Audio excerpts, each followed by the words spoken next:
The whole squad bullied her. Seconds later, the colonel screamed, "Black Viper!" and chaos erupted. Welcome to Silent Heroes. If you're hearing this voice right now, then you've just stepped into a place where forgotten courage finally gets the spotlight it always deserved. Here, we don't celebrate celebrities. We don't praise those who scream the loudest. We honor the ones who fought when no one was watching, the warriors history forgot, the ghosts who protected us but never asked for recognition. This is the sanctuary of the unspoken, a place where stories of sacrifice, loyalty, loss, and impossible bravery are brought back to life, not for glory, but for remembrance. So sit down, turn off the noise of the world, let your heart beat slow, because today's story is one you will carry with you for the rest of your life. The morning sky over North Ridge Military Academy was cold enough to sting the lungs. Fog drifted across the training field in thin white ribbons, and 50 new recruits stood shoulder to shoulder trying to hide their shivers. But one person didn't move, didn't flinch, didn't react. Her name was Elena Carter, 28 years old, long chestnut hair tied into a tight military bun, fair skin that caught the morning light, and eyes so calm they almost made people uncomfortable.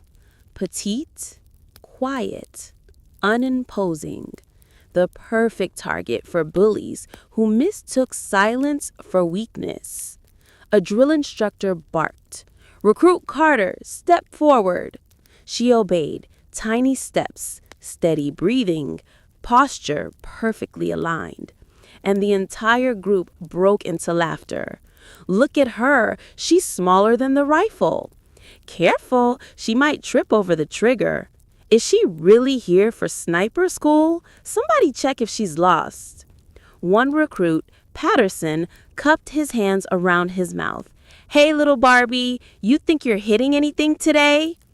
Laughter exploded, mocking, sharp, echoing across the field. Elena didn't say a word. She simply adjusted her stance. And when she lifted her arm, her shirt shifted, revealing something on her ribs. A tattoo. A black serpent coiled around a bullet. The snake's head stamped with a simple marking, BV12.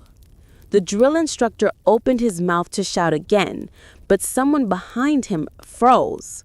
Colonel Richard Hale, a decorated veteran with 30 years of service, stopped breathing for half a second. His boots crunched the dirt as he stepped closer. He stared at the tattoo. Then his face drained of color. "No," he whispered. "That symbol, that's..." His voice cracked. "Black Viper!" Everything stopped. The recruits looked around, confused. Some laughed nervously.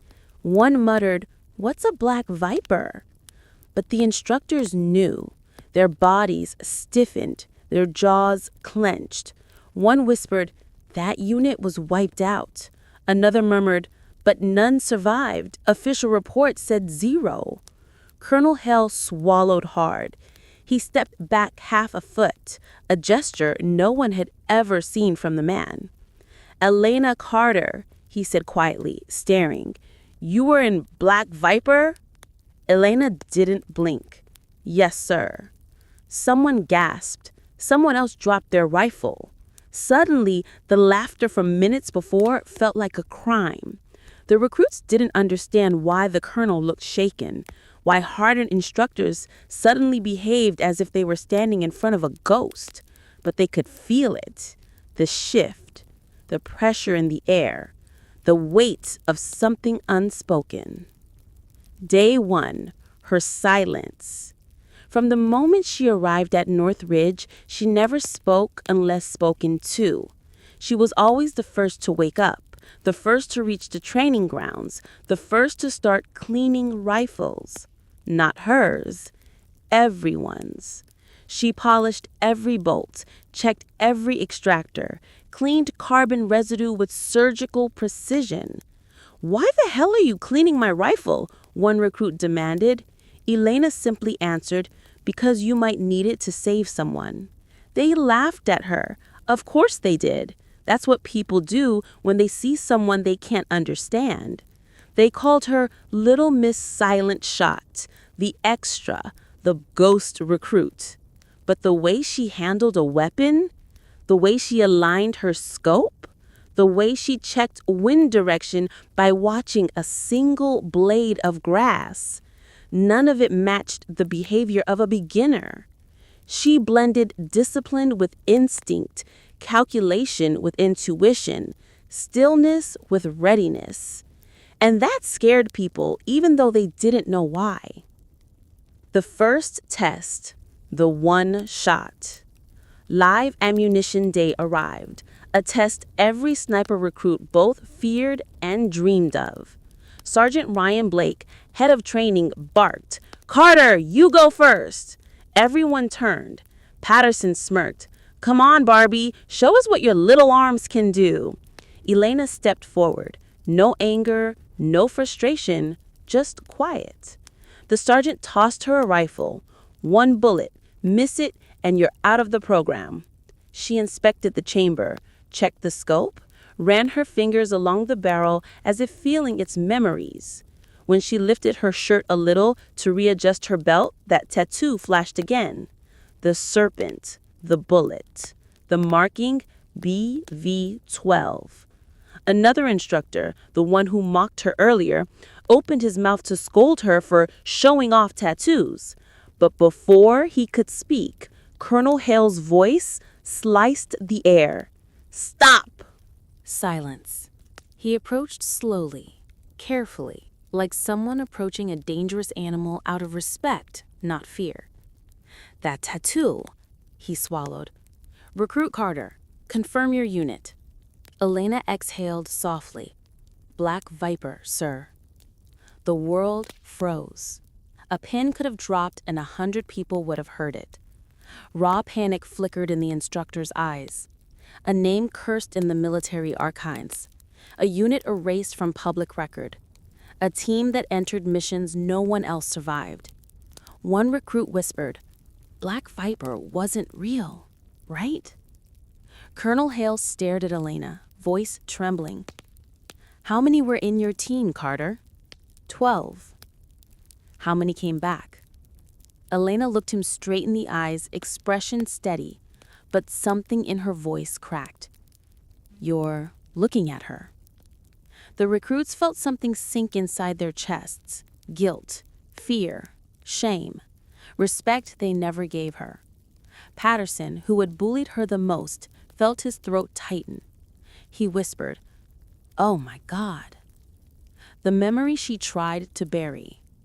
Elena raised the rifle, and for the first time, everyone watched her differently. Gone was the quiet girl who kept her head down. Gone was the shy recruit who cleaned rifles alone. In her place stood someone else, someone dangerous, disciplined, haunted. Her movements were no longer hesitant. They flowed like water, precise, effortless, automatic. Just before she fired, Colonel Hale whispered, "You saved my life, didn't you?" Elena kept her eyes on the target. "No, sir. I saved the mission." A single tear escaped the colonel's eye. No one mentioned it, because everyone knew Black Viper missions were the ones no soldier ever forgot, even the ones who survived. She squeezed the trigger. Crack! The bullet split the target in half, perfectly, cleanly, effortlessly. Someone gasped, "Holy!" But before the shock settled, Elena fired a second time. Crack! A second target behind the first split cleanly too. Someone screamed, "That target was barely visible. How?" She fired again. Crack! A third target, hidden in the distance, nearly invisible, fell to the ground.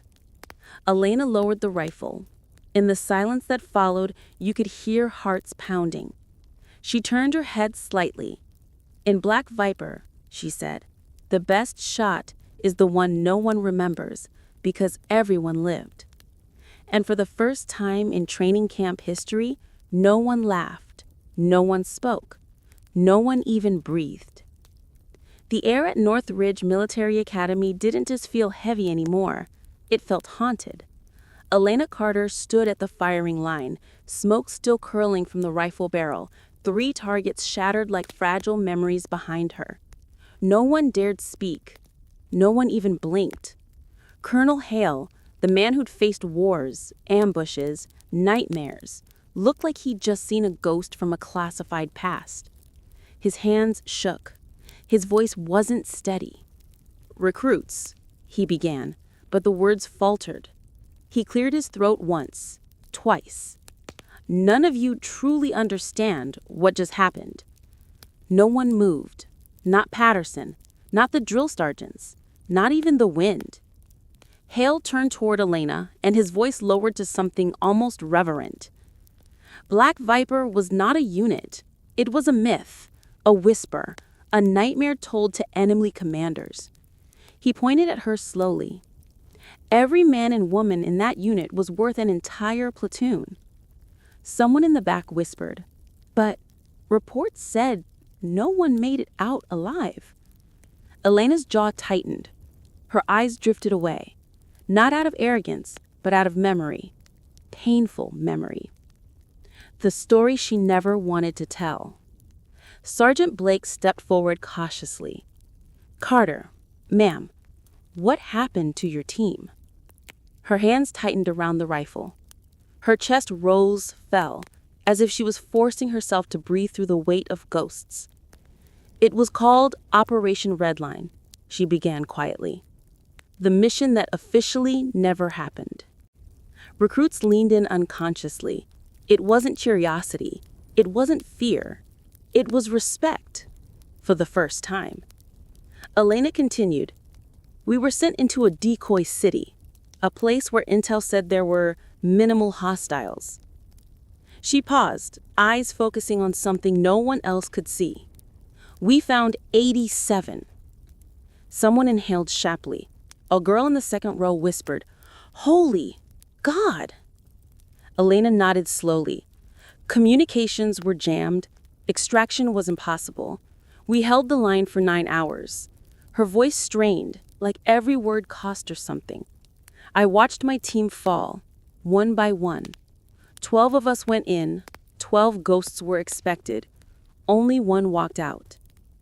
Patterson, the loudest bully of them all, felt tears sting his eyes. He didn't wipe them, didn't hide.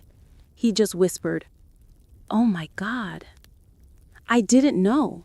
I didn't know anything."